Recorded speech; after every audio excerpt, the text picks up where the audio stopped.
Israel पर Iran समर्थित सभी प्रॉक्सिक्यूट हमलावर हैं। हमास और हिजबुल्लाह से तो इजरायल सीधा युद्ध लड़ रहा है।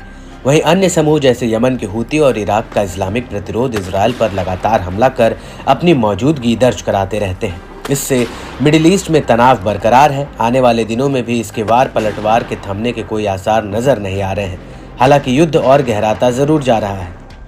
इसी कड़ी में फिर से इराक की ओर से आए ड्रोनों ने इजरायल को दहलाने की पुरजोर कोशिश की। इराक के इस्लामिक प्रतिरोध ने अपने मिशन को अंजाम देने के लिए एडवांस ड्रोन का इस्तेमाल किया।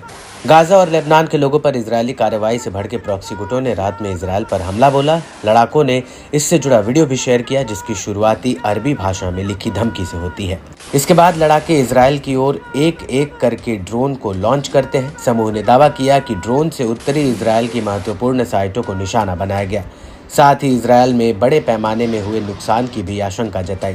प्रतिरोध ने वीडियो के कैप्शन में लिखा कि यह ऑपरेशन इजरायली कब्जे के खिलाफ है, जिसने फिलिस्तीन और लेबनान के लोगों में नरसंहार मचा रखा है। इराकी प्रतिरोध ने साफ किया कि फिलिस्तीन और लेबनान पर चल रहे युद्ध के बीच लड़ाके इजरायली गढ़ों के खिलाफ अपना अभियान जारी रखेंगे। इराक के इस्लामिक प्रतिरोध ने कहा कि उसके लड़ाकों ने गुरुवार को कब्जे वाले इलाकों में इजरायली लक्ष्यों पर 7 लंबी दूरी के हमले किए। वहीं गुरुवार को सुबह से लेकर रात तक ऑपरेशन की घोषणा की। सभी एक तरफा हमले ड्रोन के जरिए किए गए। इनमें से 2 ऑपरेशनों को सीरियाई गोलान में महत्वपूर्ण इजरायली बुनियादी ढांचे पर निशाना बनाकर हमला किया गया। बाकी हमले उत्तर, मध्य और दक्षिण इजरायल कब्जे वाले इलाके में किए गए। उत्तरी इजरायल में 2 महत्वपूर्ण लक्ष्यों पर हमला किया गया। 2 अन्य हमला दक्षिणी कब्जे वाले इलाकों को निशाना बनाकर किया गया। पिछले 2 ऑपरेशन ड्रोन से किए गए थे, जिन्होंने सेंट्रल इजरायल में सटीक लक्ष्यों को भेदने में कामयाबी हासिल की थी।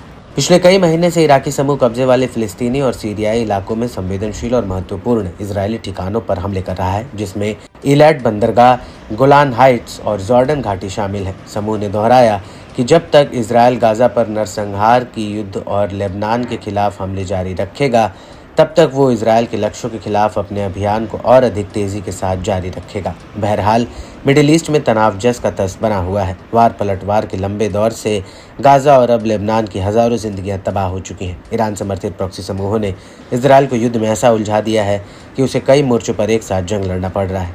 इसमें अब ईरान भी सीधे तौर पर उतर आया है, जिससे हालात बेकाबू होते जा रहे हैं। तो वहीं इजरायल की जीत पर संशय भी बढ़ता जाने लगा है। साथ ही युद्ध के विकराल रूप लेने की आशंका काफी हद तक बढ़ चुकी है।